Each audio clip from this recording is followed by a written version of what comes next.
Olá pessoal, tudo bem? Bom, nós vamos ver agora um vídeo sobre operações, que é uma das questões básicas para a gente construir estrutura. Tá? Bom, a operação ela é uma função dada num conjunto em que relaciona dois elementos do conjunto a um terceiro. Essa é uma definição que tem a seguinte justificativa. O que a gente pensa de operação? Né? Quando eu somo dois números, é o que? Eu pego um número, pego um outro e o resultado é um terceiro. Então eu estou fazendo corresponder dois números a um terceiro. Isso é uma função. Tá? Todos os três no mesmo conjunto. Certo? Então, por exemplo, a adição é uma operação dentro de conjuntos naturais. Porque quando eu somo dois números naturais, o resultado é um número natural. Mas a subtração não é, de acordo com essa definição. Porque nem sempre que eu for subtrair dois números naturais, o resultado é um número natural. Né? Há casos em que eu vou subtrair dois números naturais, o resultado é um número negativo. Tá? Bom, a multiplicação e a adição, portanto, elas são operações dentro de todos os conjuntos numéricos fundamentais, naturais, inteiros, racionais, reais e complexos. Porque quando eu pego dois elementos de um conjunto desses e somo, o resultado está nesse conjunto. E quando eu multiplico, idem. Tá? A divisão ela tem a sua restrição também.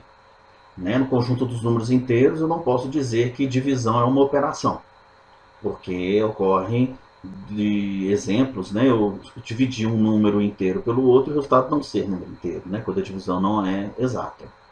Tá? Mas no conjunto dos números racionais, onde poderíamos pensar que seria o conjunto onde a divisão é uma operação, também tem problemas, porque eu não posso dividir por zero. Então, se eu não posso dividir quaisquer números, eu não posso dizer que aquela operação é uma operação sobre aquele conjunto. Mas, se eu considerar o conjunto dos racionais sem o zero, aí sim, a divisão é uma operação nesse conjunto. E por analogia, também vai ser nos reais sem o zero e nos complexos sem o zero. Tá? Às vezes a pessoa pode achar, né, o estudante pode achar um pouco estranho essa forma de nomear, né, as operações, de tal forma que subtração e divisão não sejam operações. A gente pode diminuir um pouco esse incômodo definindo o seguinte: eu tenho uma operação num conjunto, e aí eu considero um conjunto menor. Essa operação continua sendo operação, mas eu digo que no conjunto menor, se há algum tipo de problema como os que foram citados, eu digo que a operação não é fechada nele, certo? Então, por exemplo, a subtração ela pode ser vista como uma operação nos inteiros, não é? Se eu pensar no conjunto dos naturais como sendo um subconjunto dos inteiros, a subtração continua sendo operação pensando nos naturais como subconjunto, né? Se eu subtrair dois naturais, o resultado pode ser um negativo, mas como eu estou vendo os naturais dentro do universo dos inteiros, isso não tem problema. Eu apenas digo que essa operação, subtração, não é fechada nos naturais, vistos como subconjunto dos inteiros. A mesma coisa eu penso na divisão.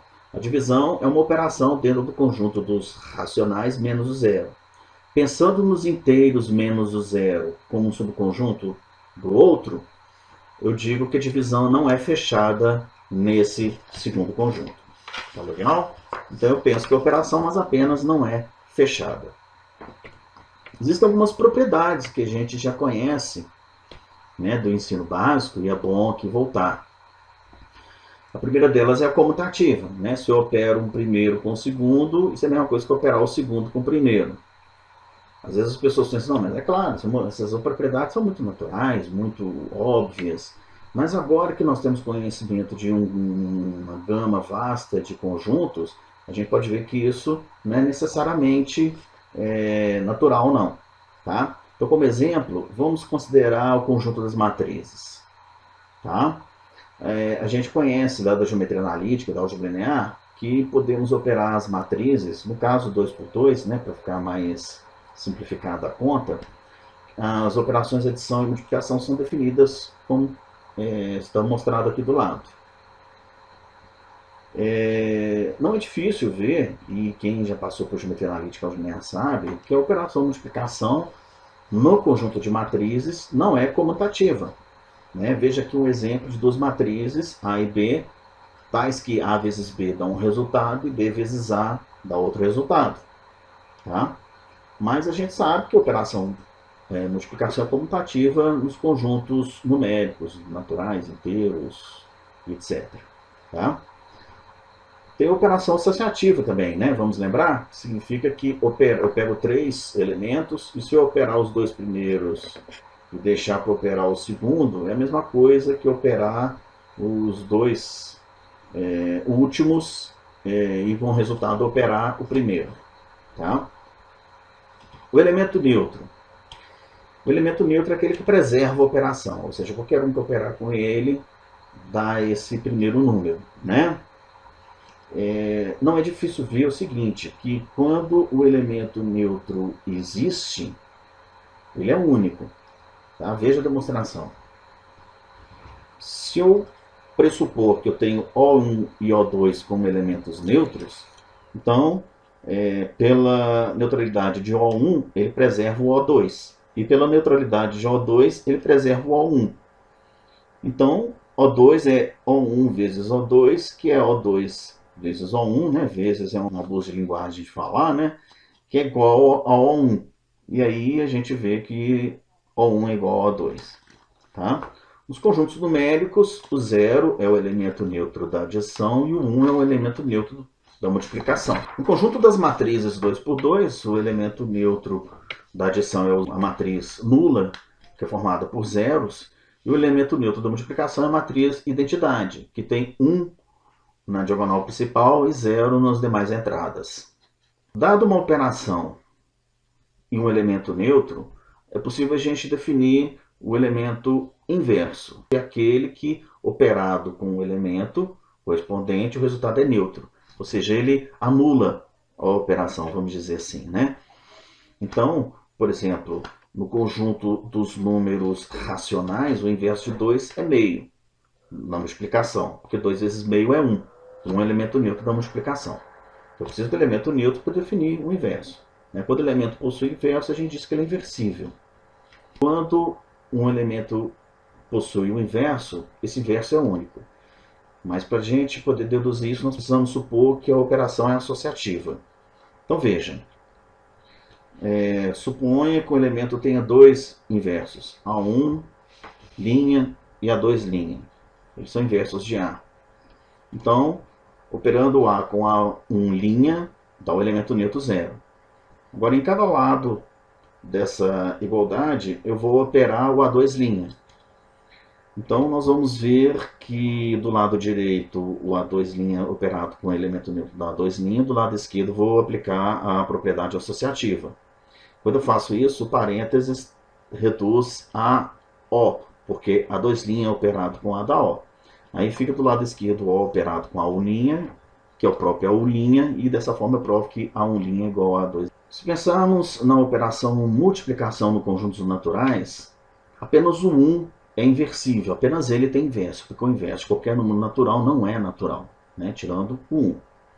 E o 0 não tem inverso, Quem que multiplicar por 0 dá 1? Isso não tem jeito, No conjunto dos números inteiros, o 1 e o menos 1 são inversíveis.